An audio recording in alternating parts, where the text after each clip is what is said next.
Hello there! Welcome to another episode of our WoW Rimworld series. On our last episode, the colonists explored an ancient stockpile, where they found valuable parts for expanding their grav ship. They also had their first encounter with the dreaded mechanoids, as well as fighting off several raids and visiting several raid sites on the world map. They also found an old guildmate and colonist in Steppe. And finally, they left the desert behind for greener pastures. It's time to keep moving forward.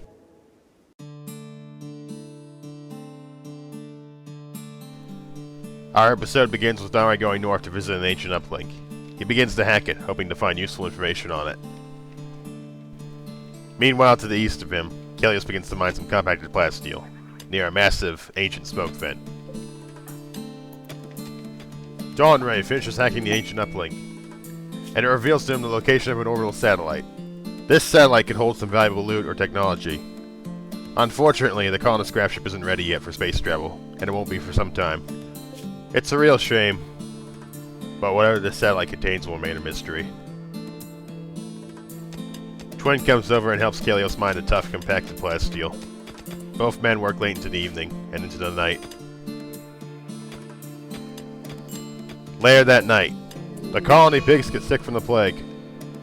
This could be devastating if left untreated. Donry takes out some medicine and treats the pigs.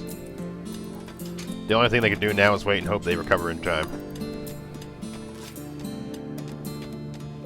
Early next morning, the colonists work together and plant rice in rich soil.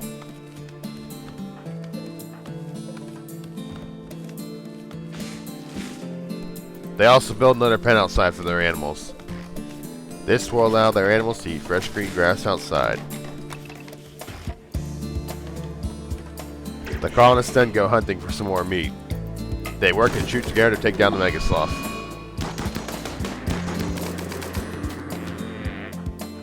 They also hunt some ibex rams and also any other animals they can find for food.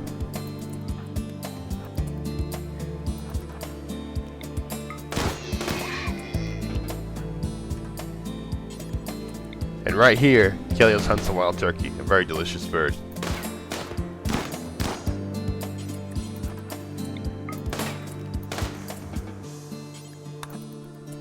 Later that night, the ancient smoke vents awaken, and they begin to spew black smoke into the sky. This will block out the sun for a while. The colonists can only wonder what ancient underground machine these massive smoke vents are connected to, and what purpose they hold. The next morning, with the sky still darkened from the smoke vents, the colonists decide to do a caravan trip. They decide to attack a nearby mining site of their mortal enemies, the Agube kinship. The cannibal tribe appears to be mining steel here. Steel they could use for their grav ship.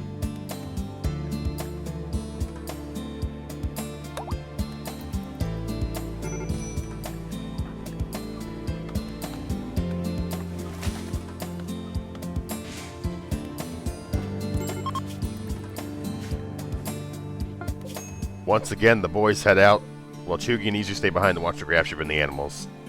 And later that evening, the boys arrive at the mining site. The boys move in closer and begin their attack. They open fire on the tribal cannibals.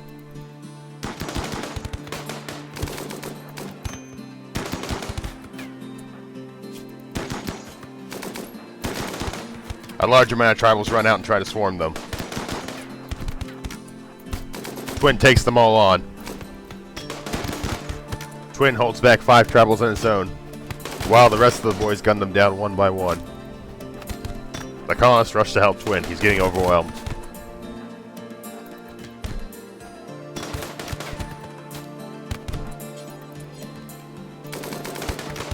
Twin is overwhelmed by his injuries and finally falls. But Twin took down so many tribals by himself that the rest flee in fear. What a Chad. Although Twin is heavily injured, he is very tough and will recover in time with proper treatment. Donry immediately tends to Twin to stop him from bleeding out. Once Twin is tended to, the colonists gather up as much supplies and steel as they can carry. They then begin their trip back to the Sword of Dawn.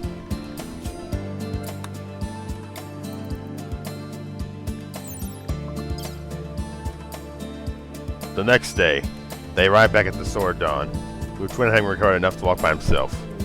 What a unit.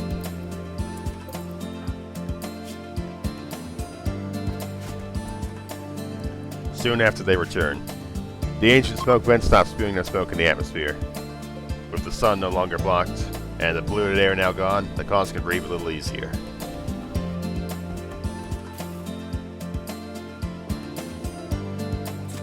Later that evening, Chugi crashes out and has a mental break. She decides to try to slaughter some of her animals. She goes to the animal pen with murderous intent and eyes the young Wibbleope. This could get ugly. The colonists mobilize to try to stop her, but it's too late. Chugi slits the throat of the young Wibbleope, which triggers an explosion, setting the fence and the animals around her and Chugi on fire. Kalios manages to put out the fire on Chugi. Then he and Donner work together to put out the rest of the fires. Chugi then calms down from her spontaneous arson and goes to bed. She was lucky that her burns weren't worse. Step goes to tend to her. Early next morning, Edward stages a prison break and tries to escape from the grav ship. This is something the colonists won't allow. Step and Kalios enter the prison cell, and they beat the living daylights out of Edward.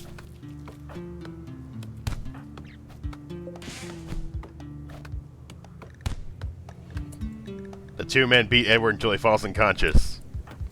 They recapture him and Jeff tends to his injuries. The colonists finish reading the schematic on geothermal power. This unlocks a very powerful energy generator. The catch is that it can only be built in steam geysers. Even with that limitation, perhaps they can find uses for it later on. Meanwhile, Edward goes berserk and tries to attack the colonists again. John Ray hits him once and knocks him back into unconsciousness. What a Chad. But then, later that night, bad news visits the colony. A mech cluster lands outside the grav ship. It appears the mechanoids from the Yarlin mech hive have found them. The mechanoids may sleep now, but it won't be long until they wake up. Ironically, the mech cluster also holds a smoke spewer. Like the ancient smoke vents, this too will darken out the sky once it becomes active. The colonists can't fight this mech hive, not without taking major losses, and so they decide to flee. It's better to escape now and live to fight another day. The colonists load up their grav ship and plan their escape. To the far northwest of them is their next destination, an ancient reactor in the Scarlands. The Scarlands are heavily polluted and filled with many dangers, but the ancient reactor there contains the parts needed for the grav ship. And so once again, the Sword of Dawn takes flight.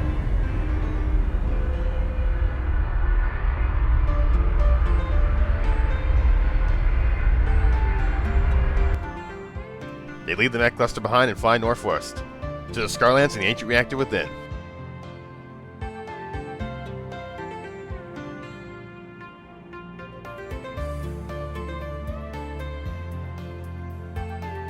They soon arrive at the Scarlands and pick a landing site.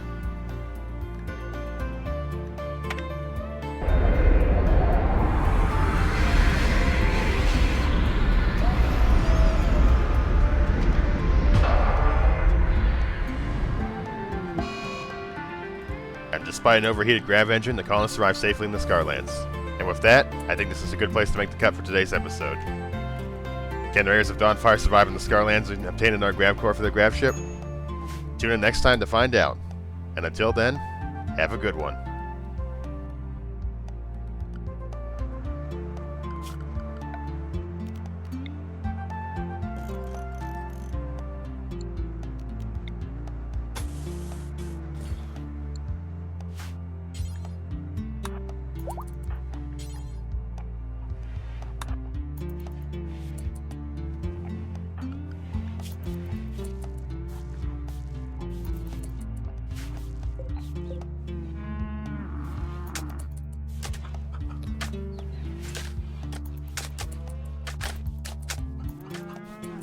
Dawn Ray scene here, building a massive geothermal generator by himself. What a unit.